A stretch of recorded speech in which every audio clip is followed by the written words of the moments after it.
So I asked her, I was like, is there anything I can do to like improve this? And she went, nah, just shave it. So I stopped going to like Welcome her. to T-Smack, home and I of went the to T-Smack. May I take your order? And the place I used to go called Duke's went from like $8.99 to like $10.99. So I bought a wall for $20 and I just do it myself. Are you starting it in the middle of my story? Goddamn. I didn't mean to, and then I just went with it. Screw it, I'm keeping that.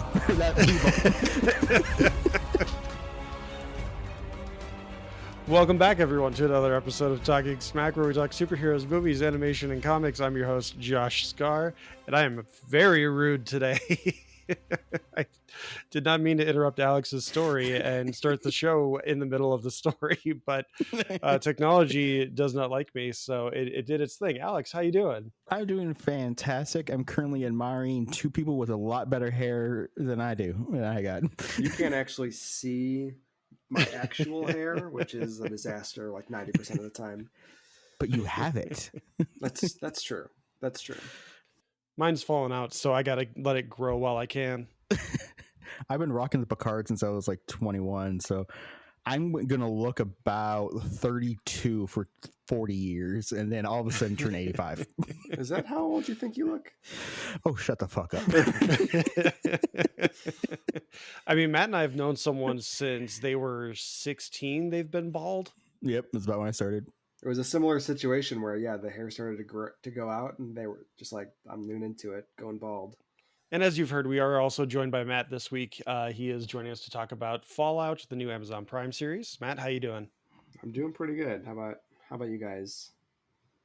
Fantastic. Other than, Josh cutting me off because he's heard that story 3 times. Yeah.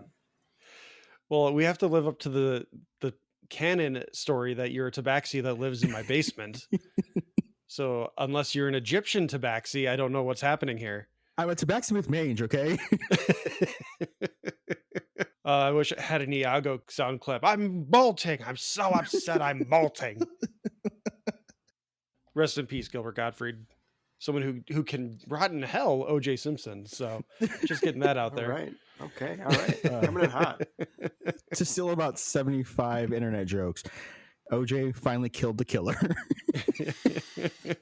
Well, did OJ really kill the killer, or did cancer finally do something worthwhile? You know what? Squeeze the juice. I don't know. You guys let me know when you're ready to talk about the show, because I'm not getting with this. You know what? You guys have your fun. I'll be over here. Rage! Rage! Well, before we kick me off the episode and let Matt and Alex run the show, we're going to hear from our friends Josh and Amanda over at the Super Familiar with the Wilsons podcast. We'll be right back. The Super Familiar with the Wilsons podcast. You know that family whose house you hung out in when you were a kid? The house was a little loud and chaotic, but always fun, and sometimes felt more home than home. Well, that's us. We're the Wilsons, and we welcome you into our podcast with silly chat, ridiculous games, and interviews with interesting people. Like a spin doctor. The Super Familiar with the Wilsons podcast. Welcome home.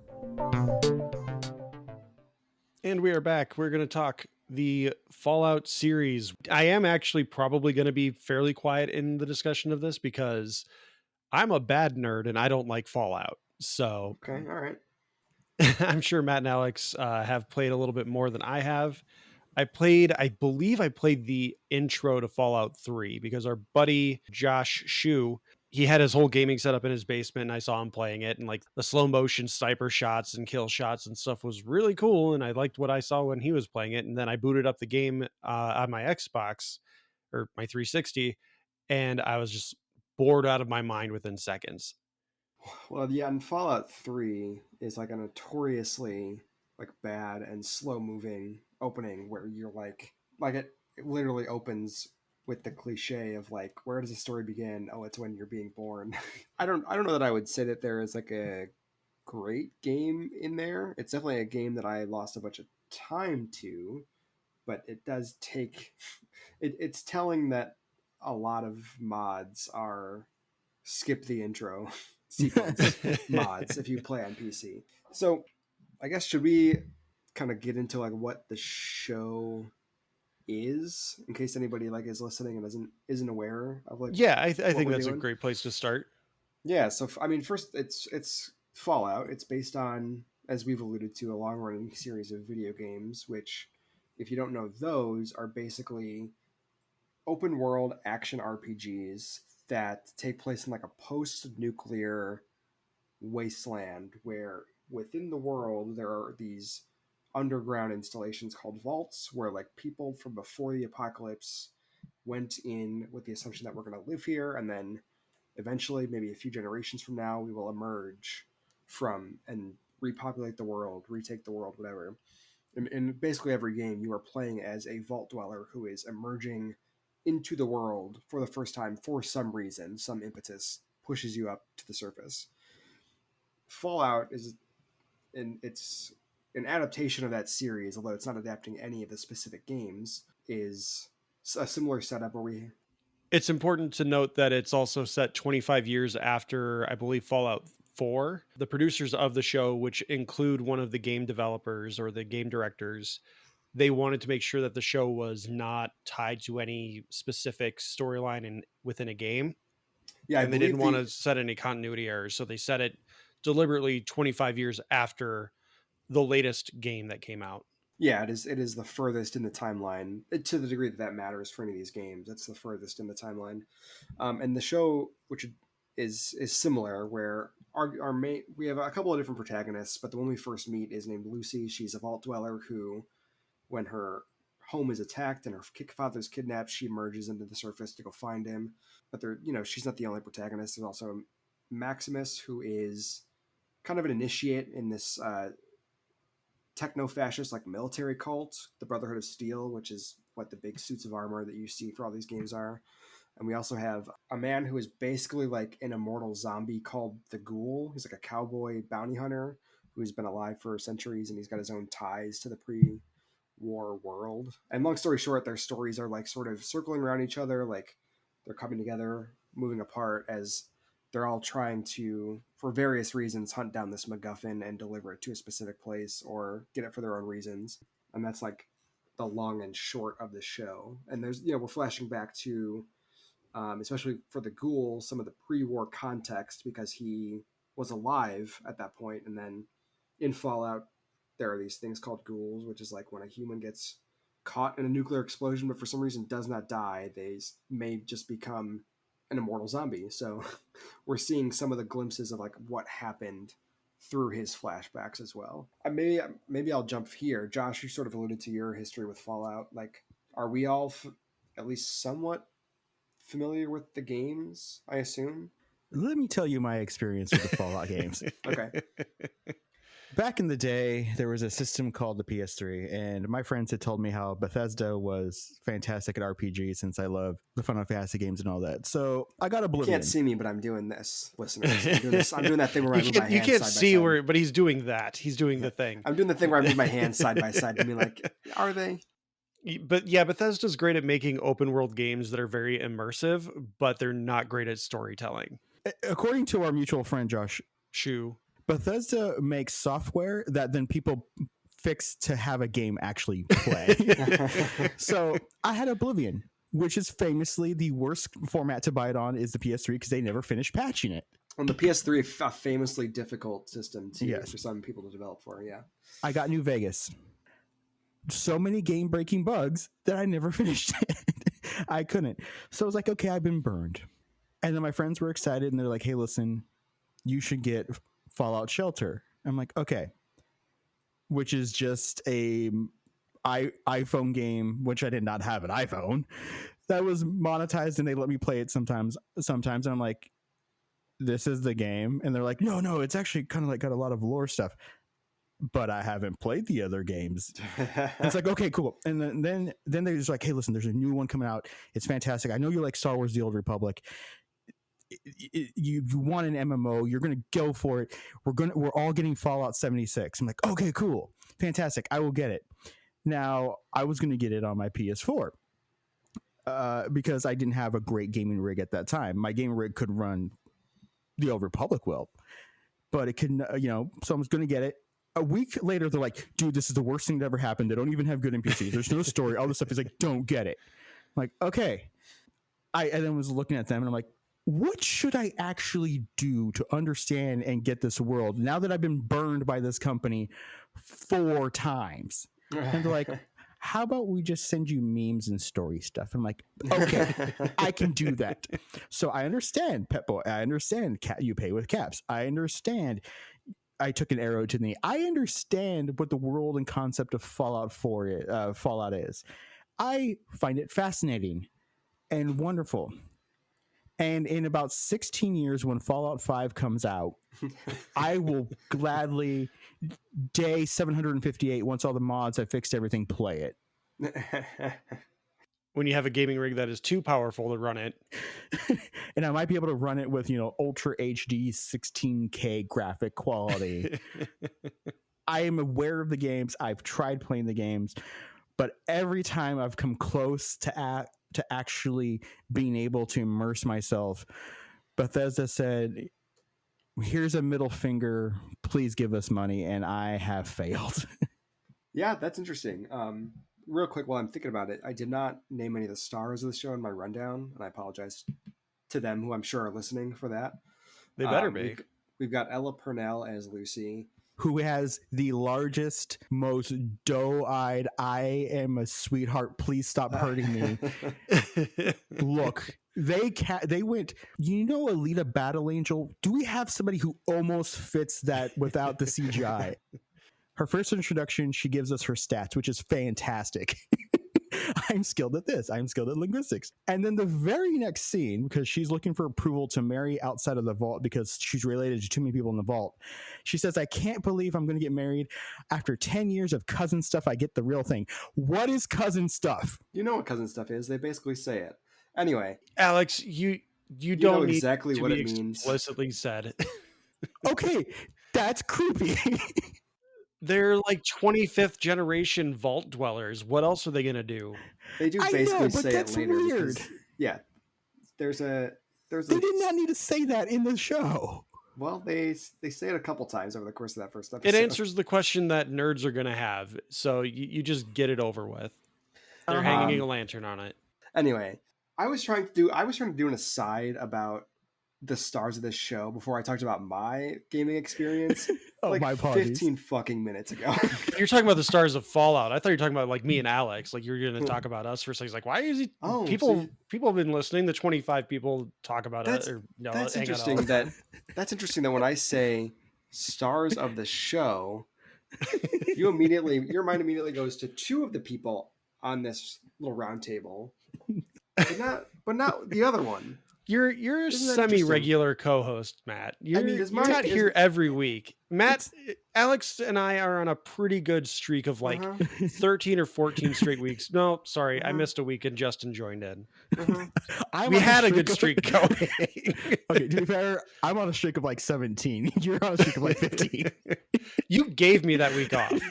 Do I or do I not have one of those little cartoon avatars? Is my question. Do. Of course you do. Okay, so it's maybe adorable. Just think about that when you're thinking about the stars in your mind. Okay, Maximus, the squire of the Brotherhood of Steel, Alex. It's played by Aaron Moten. Yeah, and the ghoul, who is also Cooper Howard in his pre-ghoul life, is played by the one and only, your favorite of mine, Walton Goggins. I love Walton Goggins. Wally Goggs. Woo.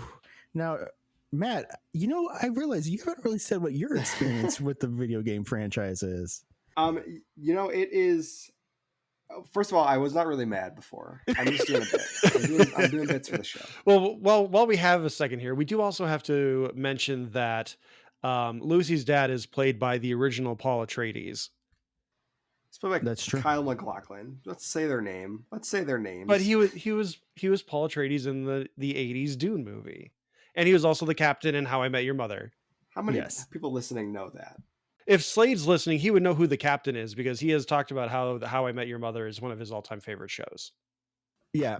And also Kyle MacLachlan, if you haven't already realized, if he's in a show, he's probably a dick asshole and secretly the villain of something. And I have not finished the series, but the second I saw him on the show, I'm like, he's marrying his daughter off to somebody else in a different vault after 10 years of cousin stuff. He's probably a bad guy. Okay. All right. That is my suspicion. Anyway, I am a little surprised to learn that I think I am the person who has played these games the most, and I don't Mhm. consider myself like a very hardcore Fallout fan. Like we've mentioned it before, but in the show, there's a fair amount of like lore references and lore implications and whatever else. I don't give a shit about the lore of this game. Like I do to a certain extent, but like I'm not like, oh yeah, like, and then the California Republic did this and then this and this. That's not why I'm playing these games. I'm not uninterested. It's just like not a thing that I dig deep into. Anyway, I didn't really discover it until Fallout 3, which is I think true for a lot of people because they were sort of niche PC RPGs before that. And then Fallout 3 is when Bethesda takes over the series. They drop it on Xbox 360 and PS3. And I played the hell out of that game. Like that game was huge at the time when it comes out, I think 08.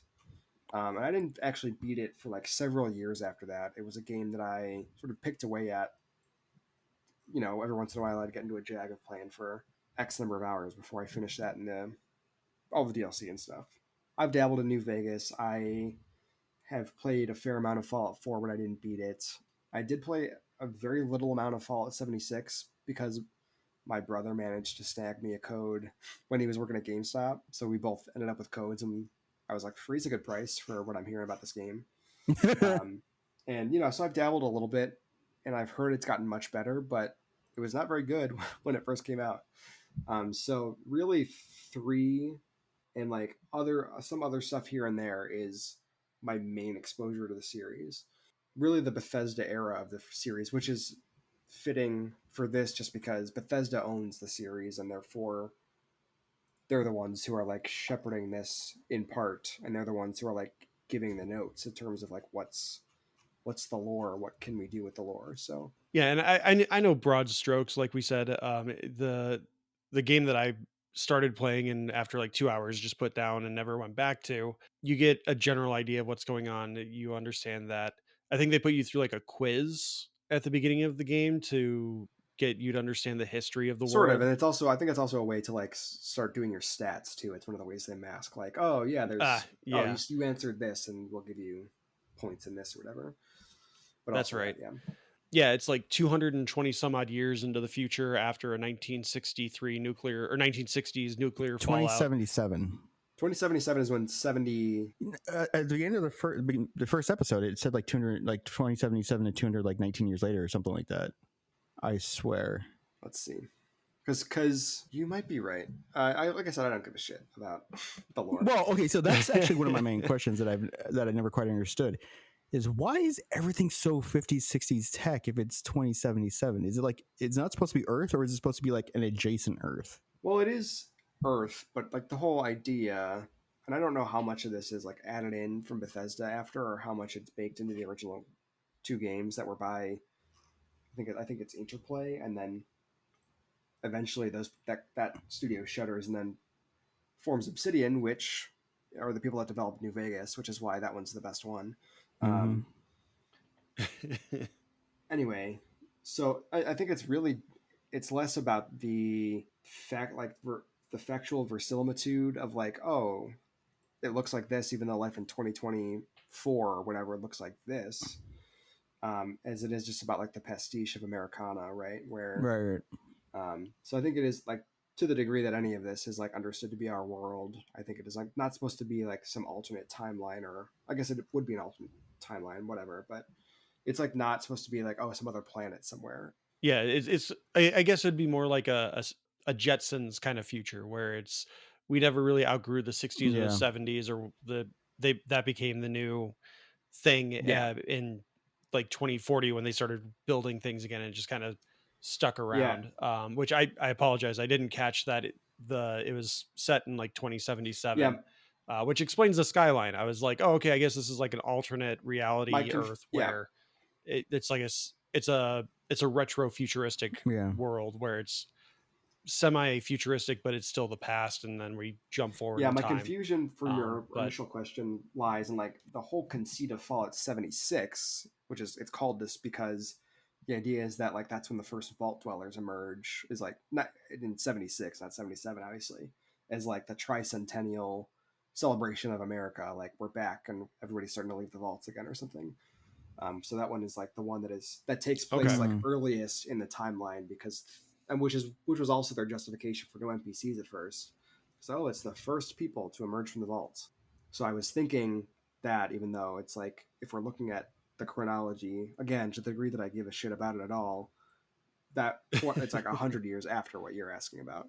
Yeah. Anyway, Okay, so that makes sense. I thought Fallout 76 was the vault that they came out of. it is because also that, I believe. everything's about. It is also that, I believe. Oh, Yeah. of course, of course. So let's actually like get into this. We're not going to go full spoilers, only because the binge model is ass, Yep. and we basically as a group came to the agreement that we will discuss up to what the last person watched. I was able to passively watch this up to the finale between Thursday and Friday. Matt, you literally just finished it, if I remember Yeah, correctly. right before I hopped on. And, and it's interesting just because something I've been thinking about and seeing a lot of chatter about with the show. It's an 8-episode season. They dropped it all at once on Thursday. A lot of people are like, there is no reason to have dropped this all at once. I think it was like, all the big sites that do write-ups, like EA Club, Vulture, things like Variety, whatever, 24 hours later, they're doing their like finale recaps, right? Yep. Which is like, people are going to forget about this show in a week, when like people are really digging it. It's got some momentum right now. It could have, that could have been sustained over 8 weeks and could have had people talking about it for 8 weeks, but you decided, for some reason, to dump it all at once. And I don't understand why. I think maybe if they did like a month where they dropped 2 episodes per week, I think that would have been sustainable for them. Sure. But through my experience, I don't know that this show, up until the last like 3 episodes, really holds its water, that this would have been a really good week to week viewing experience. Like it's not entirely fair. It's a very different style of video game adaptation. But The Last of Us, I think, had a more intriguing world, a more intriguing cast and premise, that the week to week worked really well for The Last of Us. Sure. Where this one, like I said, I think if they did like 2 episodes per week for a month, I think that would have worked out really well for them. But just dropping it all at once, I think, allows people to pace themselves into whatever they feel like watching at the time. Because I feel like my Thursday viewing, I ended on episode 5. I think I like just started, and I had like 45 Josh, minutes. they dropped that shit at like 7 p.m. I know. Was it Thursday? Yeah, they dropped it like 7 p.m. Wednesday night, like Pacific time, Wednesday night. And then, so it was available Are Thursday you staying morning. up till midnight to watch this? No, I show, watched Josh? it during Take work. care- I said I watched it during work. Take care of yourself, man. I did. I watched it during work, so the work wasn't killing me. Well, I wasn't listening when you said that. Second segment, Clearly. sending to Josh's bus.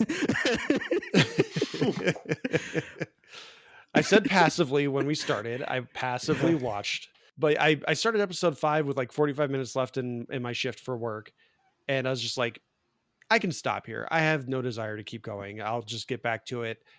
And then thankfully, yeah, the next morning when I got into a good spot where I could passively watch again, the last 3 episodes really ramped up, and I was like, okay, yeah, no, I'm in for this. So I like I said, I think this is not a show that would have retained the viewership of like The Boys or The Last of Us, or I don't even know if Jack Ryan, I don't know what their retention numbers were, but this, I don't know that this is a general audience can approach this kind of show without a recommendation. Like I told my in-laws, like, oh, definitely check this out. I think it's right up your alley. At least my father-in-law, and my mother-in-law would probably just like passively watch it while she scrolls through whatever on her phone. But for general audiences, I don't know that this is as approachable or maybe even as engaging as other shows would be. Yeah, I agree and I disagree, because I don't usually binge. And I didn't binge here. I watch, I think, pretty much a couple episodes a day where I could, between then when it dropped and now, and I don't consider 2 episodes a day as not a binge, and it's a short season anyway. But I don't know. I thought each episode. Well, I think that it's absolutely true that like the cast is not as strong as like Pedro Pascal and Bella Ramsey, like who could be, right? But I thought every episode, although Walton Goggins is pretty close. Yeah, he's up there. Yeah. There are legitimate actors. Like this cast is very good for what this show needs them to do. Well, yeah, and like I was surprised. I mean, we can get into this later. How many actors show up that I'm like, oh, that person's going to be in a major role because that's who that is. Michael Emerson is the main person I'm thinking of, where he shows up. He's a guy you know from TV. He was on Lost. He was on Person of Interest, I think the show is called. He's been in a bunch of stuff, and he shows up and he is in one episode, and that's it. Like that's his episode. And like Kyle MacLachlan, minor spoilers, he shows up in the first episode and he shows up in the last episode, and that's it. And that's like, okay, I was not expecting them to just like pull Fred Armisen cameos in an episode. Spoilers Yeah, again, where and Chris Parnell, like they're in the same Chris episode Parnell. together. Like, sorry, Alex, minor spoilers. Michael Rappaport. yeah, Matt Berry, Matt Berry, Matt yeah, Berry, yeah, and Mike Rappaport gets a scene. I don't know how much he is one of the Mhm. Brotherhood of Steel Knights, who are like in these big, kind of body covering, face covering art pieces, suits of armor. I don't know how much he's in that suit. I would guess not much, but he is on camera with his face speaking in his voice for like a scene. Mhm. So like lots of sort of throwaway. Well, you have Blind Owl. She's in like every other episode that I've yeah. seen. She's in, Yeah. she's in like half Yeah. the season. Yeah, what was I going to say? Oh, I was just saying I thought every episode was pretty good about like, maybe it wasn't as engaging or it wouldn't have kept as much attention, but like, every episode is called something like, the second episode is called The Mark, or like the Target. bounty or whatever, the target, yes, and it's about that guy. And then there's an episode about, I think it's the next episode, called The Head, because spoilers, the whole thing that they want from him is in his head. It's not actually him, so he dies and they cut off his head and start batting that around. And it's about everybody hunting, trying to get their hands on, or keep their hands on, the head. And then there's the episode that I think it's called The Past. I think that might be episode 5, where like one of the main things we're doing in that episode is digging into the ghoul's life before the war. I thought every episode was like really solid at like kind of being a sort of chapter in a story that can not stand on its own because it's part of the big story, but it is like sort of centered around a theme Mhm. in a way you don't always see with streaming shows like this, where they dump it all at once and it's intended to be watched in 48 hours or whatever. So sometimes they are kind of mushed together. I think that maybe you might have a point where like maybe people would have fallen off halfway through or whatever if they didn't drop more episodes. But as I'm someone who's like thinking about, okay, like the utility of an episode of television as a unit, I was kind of surprised that it was like, okay, each episode is doing a thing and it's telling its own sort of segment of the story that doesn't feel like it is totally just, It's not moving reaching pieces beyond around. into the end game of the season, at least. And I think that's a fantastic point. I think that's maybe what I was trying to get at in my long-winded way of doing it, was that each episode is very much just, it's its own thing, really. And by the end of the episode, the person's just back on the journey. Right. It's really just kind of it's not derailing, because everything is always about Lucy trying to find her father, the ghoul trying to find the head, Maximus doing whatever Maximus is doing until he meets Lucy. The story always feels secondary to whatever journey Lucy is on, and then the ripple effect that creates. Like Sure. the journey is to find her father, but she's also naive and trying to navigate her way through the wasteland that has its own set of laws and rules, and she's been raised in this incestuous Mr. Rogers neighborhood. Yeah. So it's more about Lucy and her journey as a character than it is about the MacGuffin and getting to the end game. And I think that's where the show did itself a favor by dumping it all at once, which I think also the fact that it is a quality show Yeah. kind of put a lot of stuff to rest, because I know everyone anymore, if it's not a Netflix show and someone's a studio is dumping it all at once, everyone just goes, uh-oh. Yeah, the assumption is that it's being. Yeah, we saw that. I have not gotten around to watching Echo yet, right? But that was the assumption for Echo when Disney decided, unusually for them, to dump Mhm. it all at once as opposed to do the week to week. And I think maybe another place where I maybe slightly differ. And again, I think we're mostly on the same page, but I think in terms of like the release structure, And we'll never know, right? Because who knows what would have happened if they released, over 4 weeks, 6 weeks, 8 weeks. But I do think that like that character stuff is like, again, if we're using The Last of Us as a metric, like not as strong as that, but it is like the reason to keep going, right? Like I don't, I give a shit about them finding the head or whatever, insofar as that's the story. But if it was just that stuff, I think it would be a much worse show. Like all the character stuff is like the stuff that makes it good and interesting, especially where so much of it. Lucy's progression, the mystery behind the ghoul, Maximus, and like what is he going to do with his ordeal that he's in. Again, I don't want to spoil too much. So like, yeah, I think all that stuff is really good. And I think it does play into the game as well, where the story is kind of secondary to what the world building stuff is. Yeah, you can absolutely go hour. It's like any open world game. You can go hours and hours and hours if you want, if you so choose, without.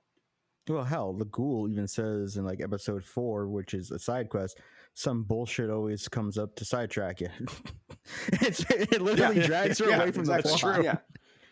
But hey, we get Matthew Berry, and that's okay. That's one thing I will say. If you watch Prime on your phone or if you watch it on your tablet, if you just do a little tap on the screen on the side and you like get the time bar, you also get the cast list. So the minute that robot showed up, I was like, I know who that is. Tap. Yep, Matt Berry. I knew it. Well, that happens at least on my smart TV as well, and it's always interesting, especially because this is how I'm pretty sure he is the guy who voices those robots in the games. That'd be amazing.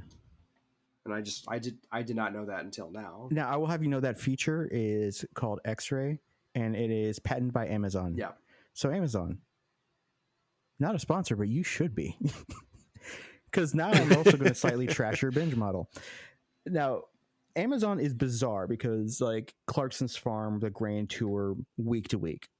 They have The Boys, which is they do like 2 episodes like on a Tuesday to start the season, and then like Thursday they release the next episode. So you get 3 in a week, and then it's week to week and stuff like that. Then there's other things like they tried with Lord of the Rings, dumping 2 the first week and then week to week after that.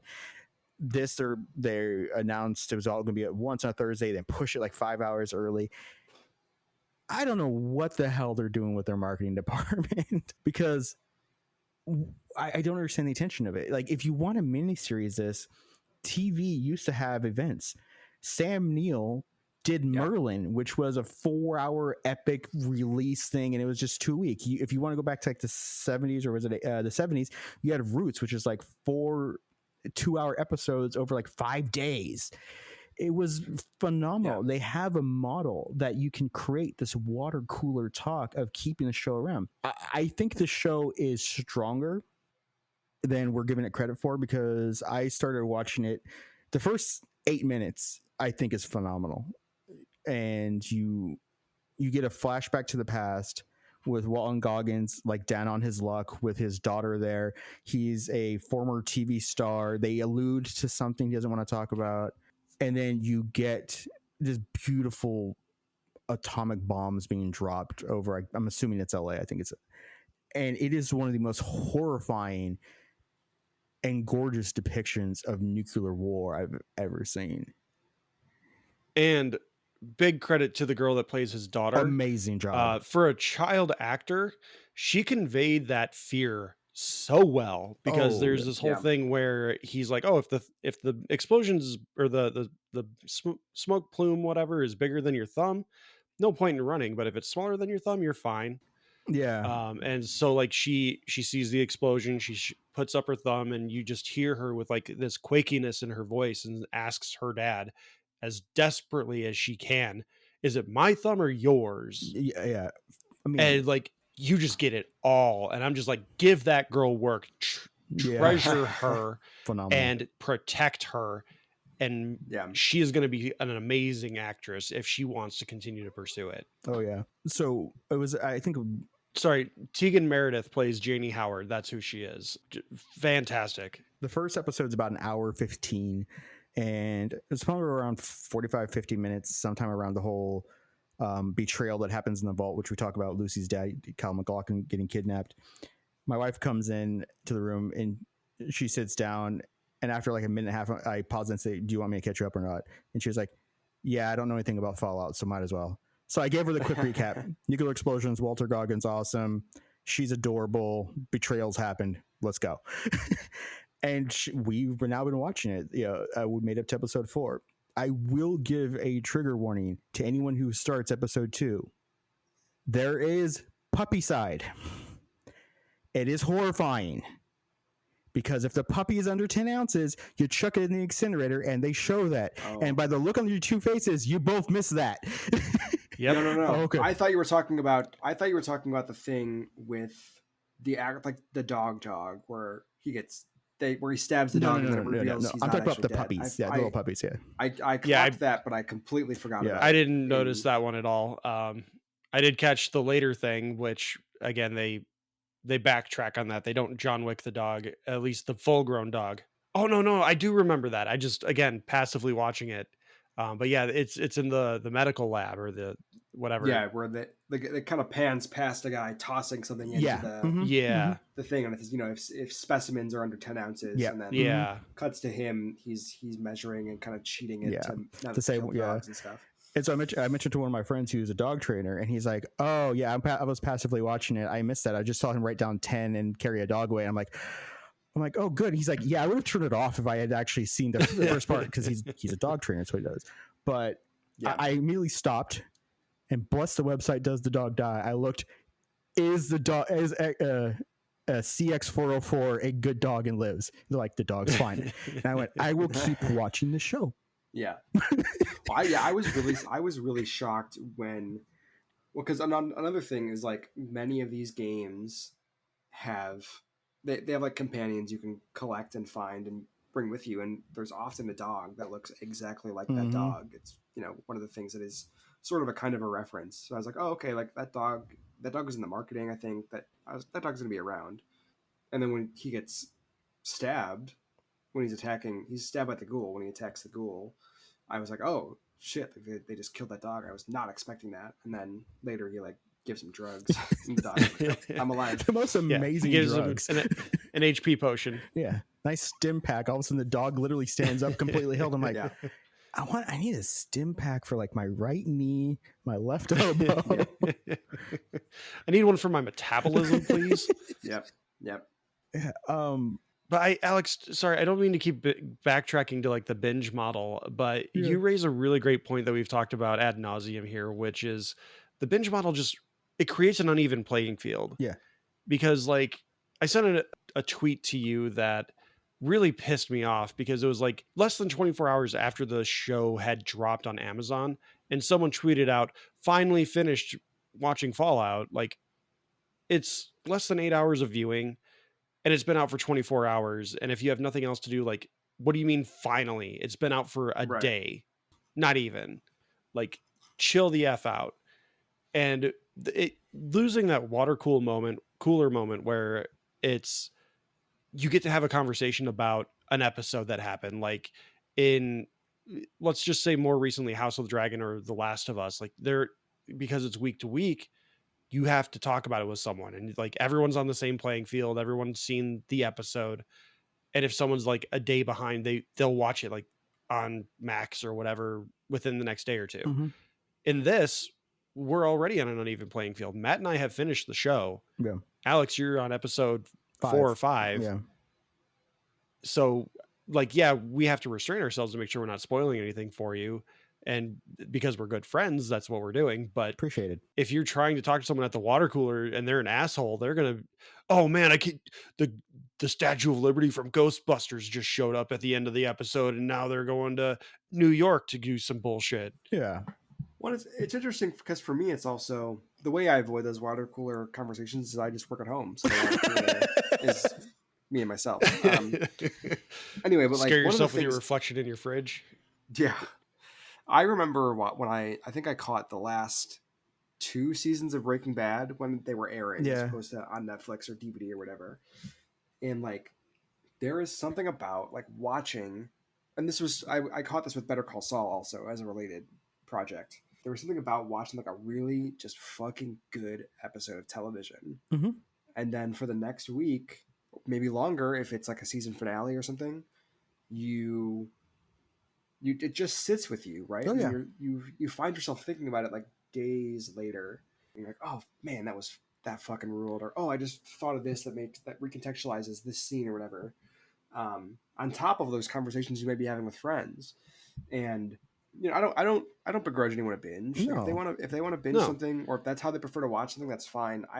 Something that I think happened a lot when Netflix became big, that we're still sort of coming out of, was there was a sense that like, oh, this is how TV should be. Yeah. Like it should always just drop all at once and then I can watch it as I want to. Right. And there's value in that, Mhm. I think. Like being able to pull up any episode of To Be Me, like any Star Trek that I want to watch at any point is great. But there's also, I like having that anticipation. I like not having to feel like, oh, if I didn't want to watch it in 48 hours, I'm not going to feel like I'm behind. I'm not going to be part of the reason that it gets canceled because for some reason that's the only thing Netflix cares about. Whatever else, because I don't like to binge. I like to take my time. At least like I'm watching like an episode a day maybe. Yeah.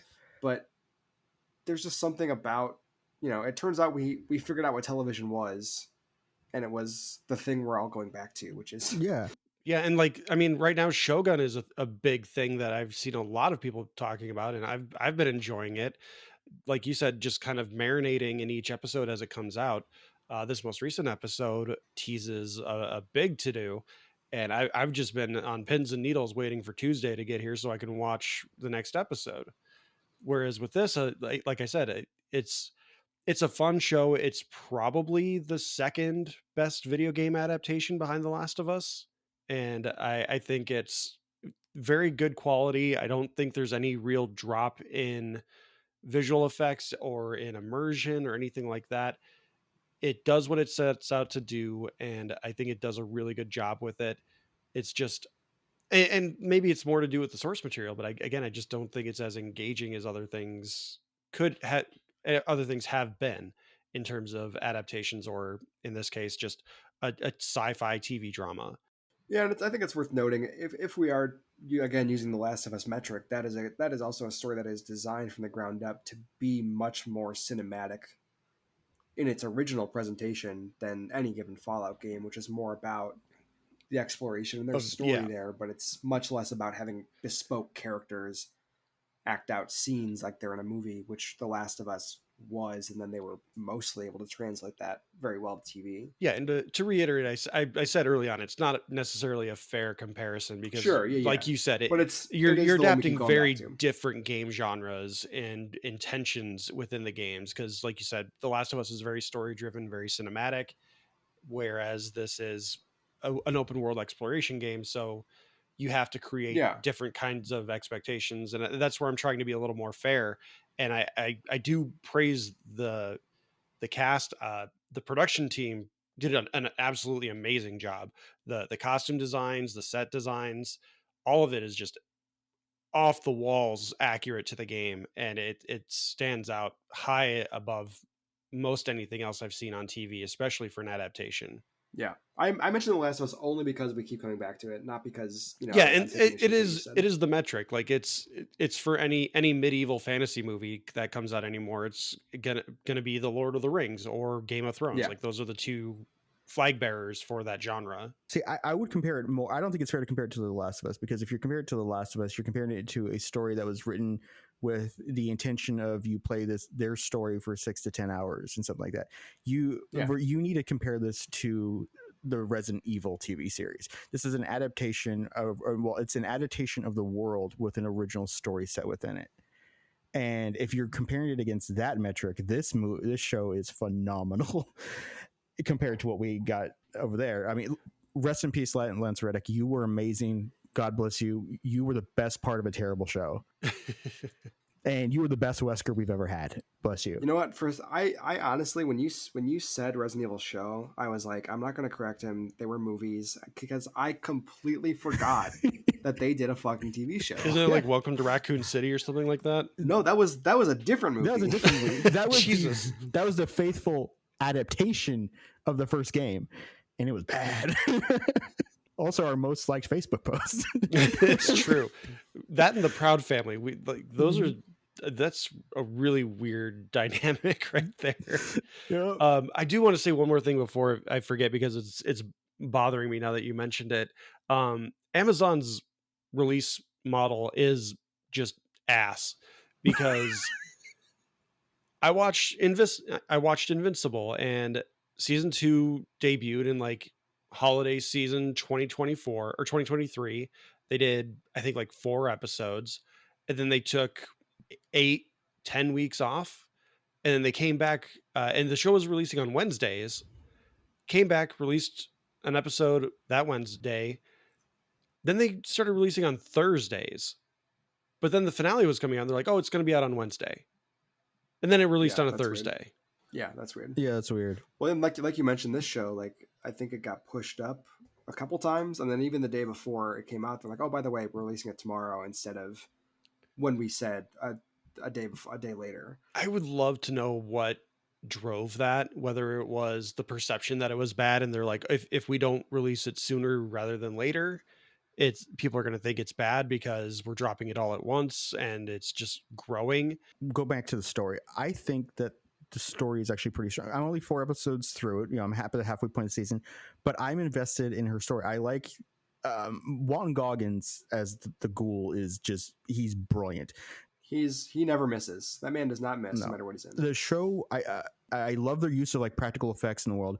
I just like some of the obvious like blood and gore. You know, they don't use squibs and stuff like that except for certain parts of it, which is really kind of annoying because you're like, oh yeah, CGI gore, okay. But then there's real gore, and it's like, geez. I am invested in his story because everyone is telling Lucy, which by the way, hysterical, when they said my name, when she introduced herself as I'm Lucy McLean, I went, you're not from Die Hard.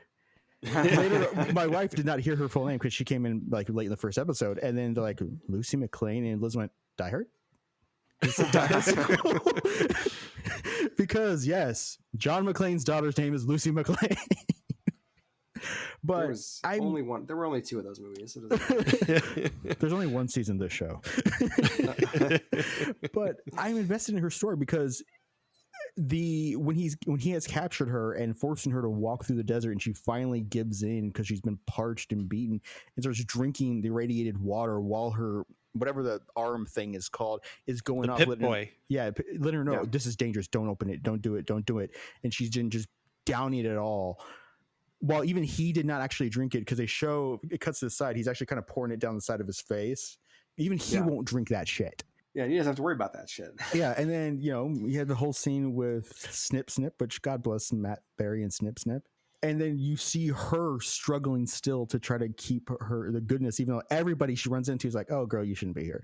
Oh, you vaulty, you should not be here. Yeah. But I'm curious to see like how far she's willing to go after what she intentionally did in the 4th episode. And I'm also glad that they made his character intelligent, because why he took her to Snip Snip, she came out and gave him what he wanted. But then I'm like, wait a second, there's more of that inside. He's just stupid enough to walk away? And no, he goes inside and he sits down on the couch amongst the gore she has created with everything he wants. And I'm like, this is a turning point for him. Yeah, and it also solves like the one problem they've established for him. Yes. Like, as an ongoing stakes, he needs this liquid to like not become feral or whatever, this kind of medicine. Now, it's never going to be an issue with the rest of the series because we have seen him like hit the jackpot. Yeah. Basically. And then with Maximus, his journey from Squire. Well, aspiration, whatever. Yeah, basically like an initiate. Yeah, initiate to then Squire to now Knight. In these 4 episodes, he's already had the growth from embittered to like pissed off to I'm going to be the best embodiment of what they're supposed to be, and then immediately he's just abusing his power. Yeah. He immediately pivots that, and I'm like, okay, so what is his journey going to be? I do think they're strong enough to sustain, maybe not a weekly, but at least like a methodology of like the boys. Drop 2 to 4 episodes in the first week, get the rest of them throughout. Because if you're not invested by episode 3, which I think is damn strong, episode 4 is even stronger. Yeah, and I think Josh's suggestion of 2 2 a week, Yeah. like over the course of a month, that's still pretty good, Yeah, and that's to say we haven't touched on that. There is this secondary story that in episode 4 got really good suddenly, where Back at the in Vault 33. Yeah, yeah, with a Blind Owl and Rico Suave from Hannah Montana, that there's corruption within like Vault 32. Something is going on, and there is this wonderful satire moment where they have the raiders that kidnapped Lucy's dad. Some of them were then captured, and they're talking about what to do with it, and they're like trying to have opposing arguments over who should be the new overseer. And it's this beautiful satire of happy-go-lucky, like, oh, we'll just fix people. What should we do? Well, they're uneducated, so let's teach them Shakespeare. Right. And it's like, oh yeah, and they probably need Well, I math. don't know, I'll give them Shakespeare too pre-calc. highbrow for them. Maybe we should start with some more basic stuff. Yeah, but then there's something going on in Vault 32, the vault that they thought the raiders were from and killed everyone. And so there's another brewing mystery back there, and I am enjoying watching the facade of the vaults crumble. Yeah. And I want to get to episode 8 because I want to know how much that facade falls in Lucy and how much Maximus as a knight can rise. Because he's already had his embittered moments. We don't know what happened with his friend Dane. They kind of allude that he might have did it, but then they don't. But then it never really. Dane may believe he did it or not. Yeah, his whole story starts out, just to give context, where he's got another friend who's at the same level who gets bumped up to Squire, and then that same night they are like horrifically injured by a razor in their boot. Oh, which that is nasty.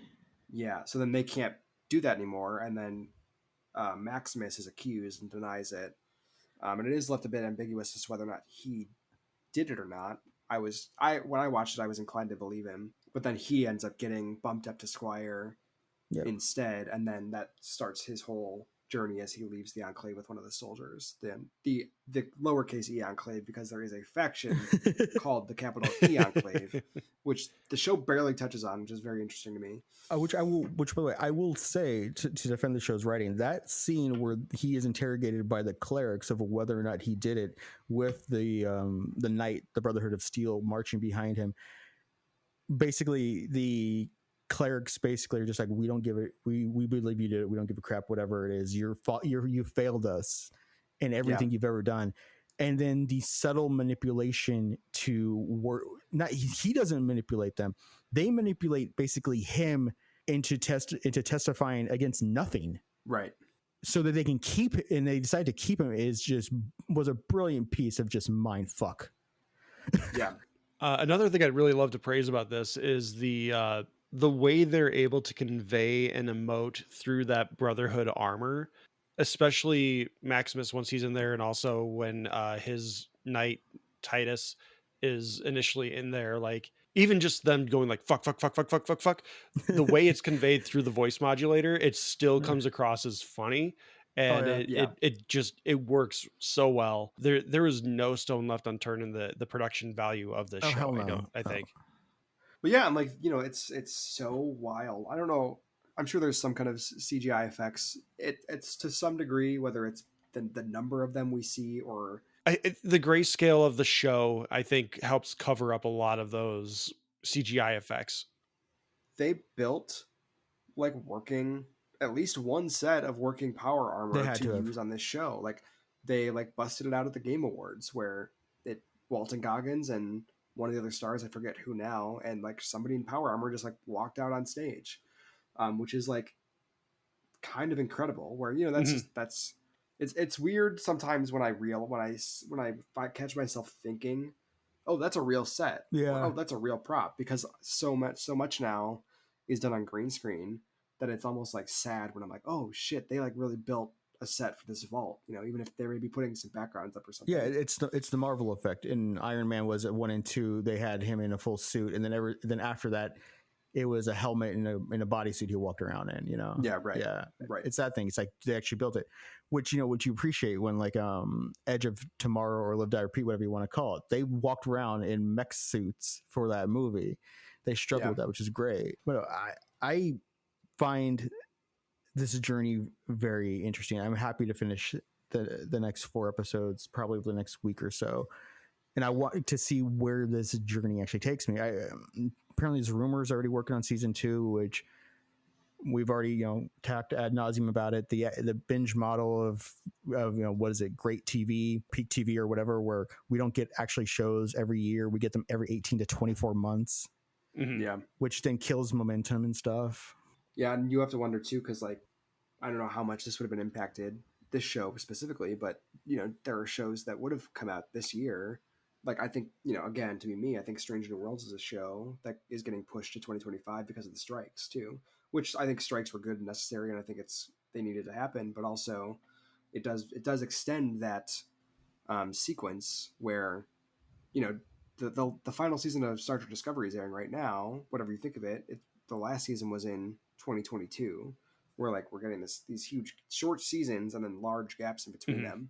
I think has people maybe like forgetting about a show at all, or forgetting what happened in it, or what.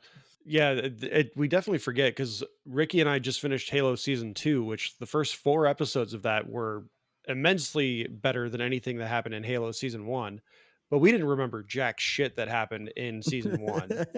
Like there's a character that shows up early on in the first episode, and Chief is like giving a briefing about the event that happened in the opening sequence, and they're like, well, that person's dead. And Ricky and I looked at each other, because it's like a main character from season 1, and we're like, did they die? They didn't even do they didn't even do a previously on in the first episode. They did not even acknowledge season 1 unless it was like in exposition. Yeah, I mean, I'll say it. I've said it once, say it 1,000 times. We figured out TV in the 90s, and we're a fallen society. TGIF, man, this is the best time ever. I'm really curious, and this is kind of thing that I don't think, maybe it's probably not worth like a second episode of this, but I'm curious to hear your thoughts when you finish this. I'm not saying this because I think there's anything like incorrect that you're saying that I'm trying to subtly tell you, but it was so interesting realizing It's more in the overt. back half in the back half of the season, one of the things that was interesting to me was the ways I was realizing, oh, like there's a lot of like thematic through lines for the various characters that are very similar. Yeah. In ways that maybe are not, at least for me, maybe I was missing some stuff that were not as obvious to me until it was like maybe a little after the midpoint. I was like, oh, this character and this character are kind of on similar trajectories, but in different ways, in ways that I may not have realized in those first 4 episodes. And I wonder if that will like how that will hit you. Yeah. No, I mean, Josh is up for it. We can do like in a few weeks or a bonus episode or something. I'll gladly come back and watch it again and like relitigate just to see if my opinion of I think it's, in terms of storytelling, I think it's an above average show. I don't think it's fantastic. I don't think it's anything that, again, is going to grab the zeitgeist, but I do think that it is something that could gain a cult following. It's a very good adaptation or interpretation of a video game world. Yeah. And it does the one thing that I love, I want more out of in video game movies and adaptations, is it just puts you in the world. It doesn't create some weird, stupid contrivance of this was the real world and now it's this, or now you're in this world.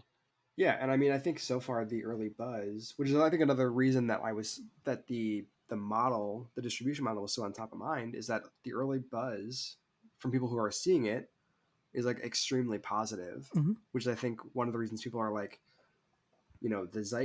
there's no zeitgeist for this show, because the model is such that all the conversation, like all the things that might fuel conversation, like people writing articles about it, people writing recaps of it, is done in 24 hours. Like that guy who like finally finished it on Twitter. Yeah. Things like that. So like it's interesting because it's such a well-received show, but it feels like its moment is going to come and go really quickly because of the way it drops. Yeah, and especially because The Boys comes out in early June, and that's going to just dominate Amazon's views. That's their big show. Yeah. And I would definitely be interested in if there's like a bonus episode, but we could also talk about it offline. Our lives don't have to be content. Yeah, I mean, if you boys want to get back on mic, I'll get back on mic. If we need content for anything, or we just want to relitigate anything, we could always just do it on the Discord as well. Yeah. Yeah.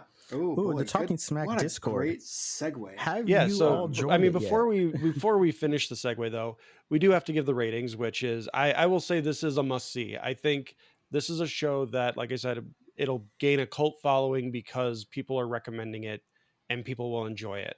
Yeah, I mean, does anyone else have like final thoughts before if we're wrapping up? No real final thoughts for me other than that. Like, if you guys want to share your must sees and or passes and final thoughts, that way you can do that. Yeah, Alex, I feel like I talked a lot. I don't want to like step over anything. If you make sure you get everything you want to say. Oh no, so. like I said, I'm 4%. I'm 4 episodes in. The characters are strong enough and the stories are strong enough that I want to finish this out. I find the world engaging. I understand. I can't do the Leo point thing with everything, but the world is fascinating. Like even like the little moment where Maximus's suit gets damaged, so he has to have one part fixed, and he goes to this lady who talks with this like kind of voice box kind of thingy sound. She tells him, I need, 5 caps. He has 4. So he goes and sells a tooth, comes back. He's like, oh, because this is a rush job, I'll give you 6. And she literally just with soldering iron goes, hands it to him. I'm like, that is perfect. That explains everything about this world. Everybody's there to eat you alive and everybody's there to fuck you over. And it is one moment. I don't think we ever see that character again on screen. Nope. Yeah. But it explains the world and I love it to death. Yeah, that this is a world that everything around it makes sense. They have yet to do anything that continuity breaks what they're establishing of Lucy, Valty. This world sucks and you shouldn't be up here. And I dig it. Yeah, you're halfway through now. Do you have anything?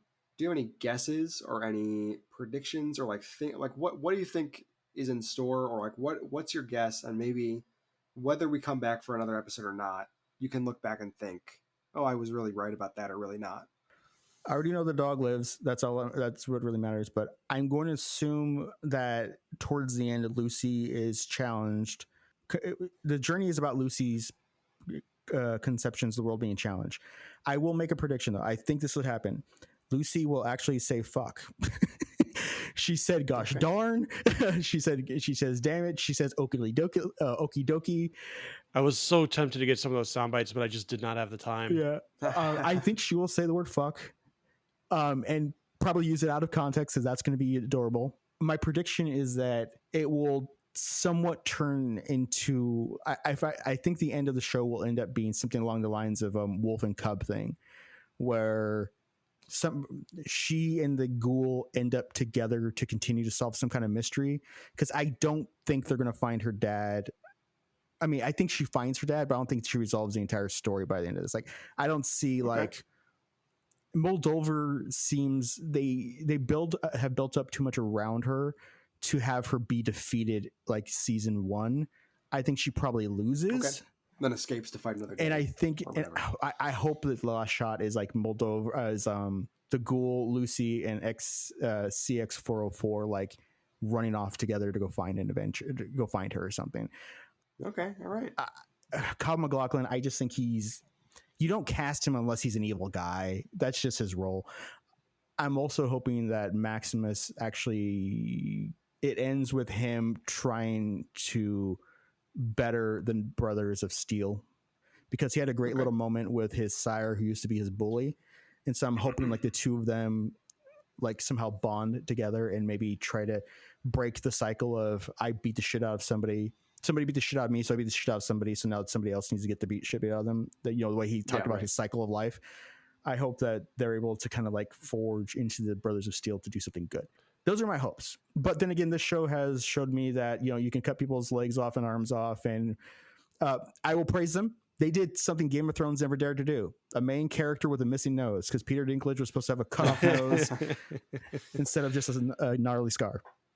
I will say though, that's not how like putting a finger back on works. You can't. It doesn't just work. It like, you can't just like put a rotting finger on your stump and then you suddenly. It's retro futuristic technology that Matthew Berry has created himself as a robot. Come on. But I do want to say real quick that Alex, I'm glad you brought up the Squire that replaces Maximus when he takes over as Titus. That Squire is played by Johnny Pemberton, who most people would know as the baby daddy from Superstore. Oh yeah. And yeah, I'm yeah, not yeah, going to spoil anything. I just want to say, given the way that this world worked, when he showed up and I realized who he was, I was like, please let him die. Does he? I Dude, will know, not spoil but- it. But I just wanted to say, when he showed up, I was like, please let me get this satisfaction, because I know he doesn't die in Superstore. I need him to die somewhere, please. Yeah, that's funny.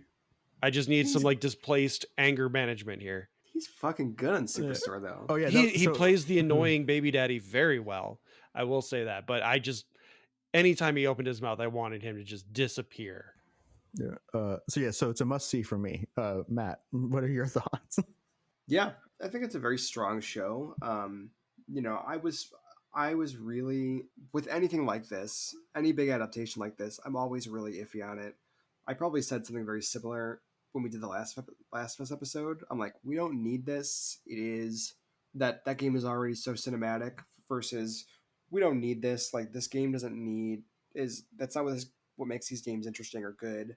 In a similar case, I was proven wrong. Although, you know, I definitely was intrigued once I knew Walton Goggins was around and I saw the trailers and stuff.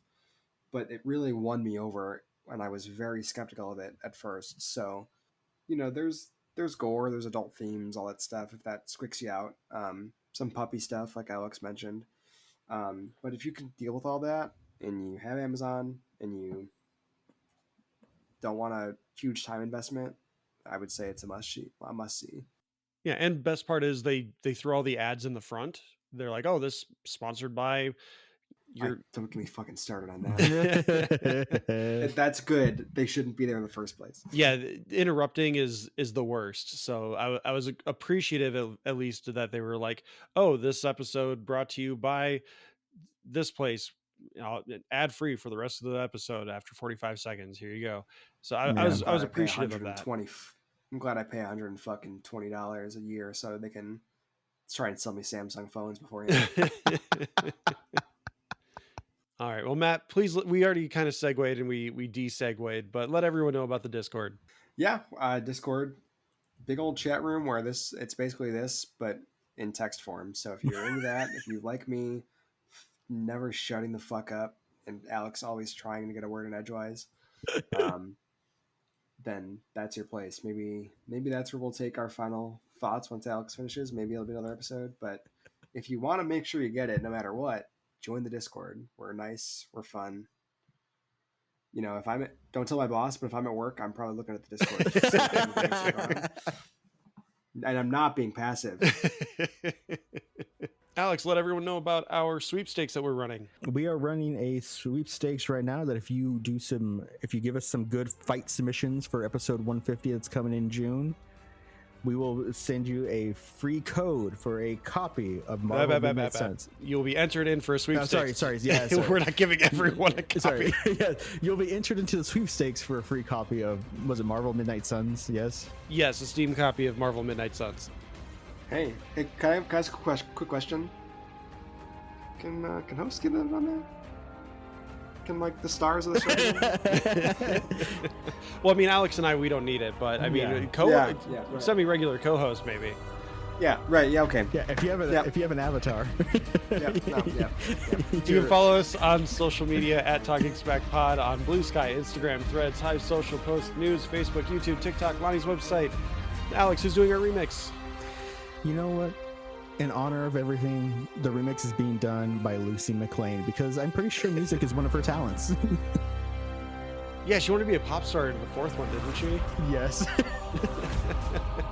Thank you to Beppo for our original avatars, Retro Ale Studios for our Ricky avatar. Please like, subscribe, rate, review on your podcatcher of choice. Remember, the only review you have to leave is, would you rather listen to our podcast or watch Madam Web? And most importantly, thanks to Matt and Alex for being here, and thank you for listening. Take care.